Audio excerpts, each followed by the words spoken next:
Well, our reporter Paul Hawkins is at King's Cross Station. Sky's Paul Hawkins reports. Straight to our reporter Paul Hawkins, who is outside the High Court for us. Paul, remind us of the details of this case. This is BBC World News. I'm Paul Hawkins. Our top stories. The UK's chief negotiator arrives in Brussels to resume Brexit trade talks. Sources say it's a final throw of the dice to get a deal done before the transition expires. We're going to see what happens in negotiations today, and we will be looking forward to meeting our European colleagues later on this afternoon. Donald Trump holds his first rally since losing the US presidential election, calling on voters in Georgia to help keep the Senate under Republican control.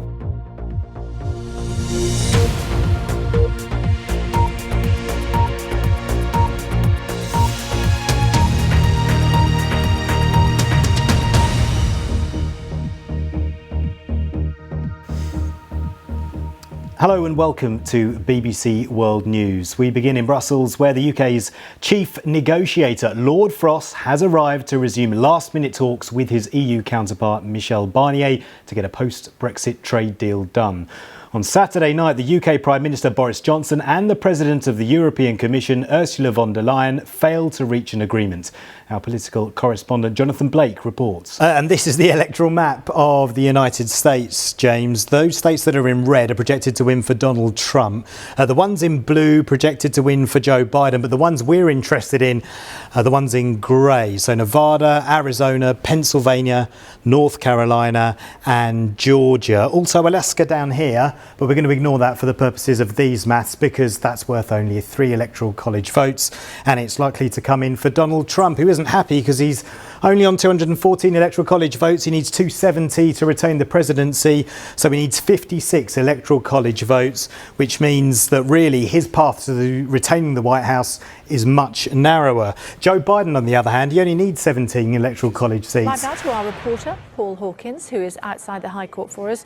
So this ruling means that this drug will be available on the NHS? As it stands at the moment, NHS England have appealed against that decision. So that's it's not a given yet that it will be available immediately on the NHS. But just to give you the background to this case today, this was all about who pays for this wonder drug. Now, NHS England had successfully argued previously that it wasn't under their remit to have to pay for this drug because it was preventative medicine. And then that falls under the remit of local authorities. They said that under current legislation, local authorities are the ones that are responsible for preventative medicine. Well, Sky's Paul Hawkins is live at Beachy Head in East Sussex. The flotilla passed by there. And Paul, we've heard that statement there. What does this all really mean? It's a bit of posturing by the Russians, isn't it? It certainly is. When Russia deploys its only aircraft carrier built some 31 years ago for the first time in combat and sails it accompanied by 5 other naval vessels down the English Channel, past the British coastline, only 14 miles away, that is a message from Russia, both to Britain, NATO and the West, that it means business. Growing concern in Camden this lunchtime about the wide availability and use of synthetic cannabis, also known as spice, especially amongst the homeless community. It's legally available, it's highly addictive, and it's much, much stronger than organic cannabis. And despite Camden Council's efforts to restrict the sale of the drug, it's still being made widely available, as one anonymous user told me earlier today. Within a few days of me smoking it, I'm hooked and addicted. I wake up 10 times a night. I can't sleep. I'm just constantly thinking about it. How much do you smoke? How much do you buy a day? Probably about 5 or 6 grams a day. Okay, so that costs you how much a day and how much per pot? About £25 a day. I'm just going out, getting a spice, coming back, smoking it, and then I'm a zombie for the rest of the day. Within a minute of me leaving this building, I can go and buy it in 10, 20 different stores. People are selling it on the streets and people are selling it under the counter in shops. A 15-year-old kid could go in there and purchase it. It's 3 a.m. in London. Good morning and welcome to Newsday on the BBC World Service with Bola Mosuro and Paul Hawkins.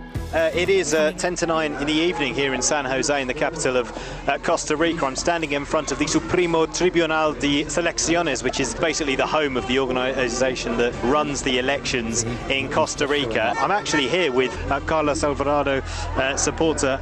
Sorry, what's your name? My name is Andrea Rudin. Ah, Andrea, good to speak to you then. So, first of all, what have you made of the debate so far? We are a party where we fight for the human rights, the environment situation, the fiscal situation of Costa Rica. But the bank was invited to do the audition for Black Panther. Within an hour, they had called her back and said, "We want that crazy old lady." That's how I got the job. What other films that would you love to be in? I'd like an action movie. Yeah, an action movie? Yeah, I'd like an action movie. Wow. Where I'm doing everything but riding a horse.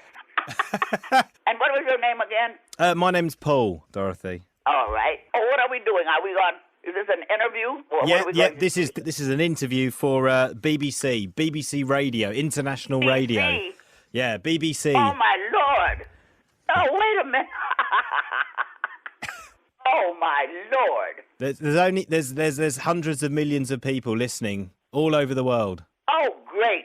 Tell everybody I said I love you, and I hope all of the good things in life happen. At the moment, in case you've just woken up, just tuning into us, wherever you are in the world, there has been a mass shooting in New Zealand. This is in Christchurch, New Zealand's third biggest city. Multiple fatalities across two sites, two mosques. And the breaking news, as you heard there, several people have been injured after a van struck a crowd of pedestrians near a North London mosque in what police have called a major incident. This was just over one of our breaking stories this morning on Newsday. A huge fire at the Grenfell Residential Tower in West London. Just to bring you up to date with what is happening there, the fire broke out at 5 to 1 in the morning. This is near the bottom of the 27-storey building. For a man who's staying at the club he says he loves, he didn't look that happy. Well, you wouldn't be, would you, if you've gone to the boss, said, I think it's about time I need to leave, things aren't really happening for me anymore, I've won everything I want to in here, the boss says you can leave, and then he turns around when you put in your transfer request and says, well, someone's going to have to cough up 700 million euros for you to Ouch. go. You can understand why there's going to be some trust issues there, and now you're stuck at the club for a year that you didn't want to be at, with a boss, the president, not talking about the manager, but the president, who you don't really get on with. Ouch. Well, with me now is our news reporter, Paul Hawkins. And Paul, tell us more about this, because Israel is the first country to go back to national lockdown, isn't it? Yeah, it is. Yeah. Up until now, every country in the world has had to maintain that difficult balancing act of keeping the economy open on one hand and protecting public health. Israel is the first country to ditch that balancing act. And in effect, it's saying we're going to bring in a national lockdown because there are 4,000 confirmed cases of coronavirus every day in Israel at the moment. The Prime Minister, Benjamin Netanyahu, earlier at a press conference explaining why they need to reimpose national lockdown.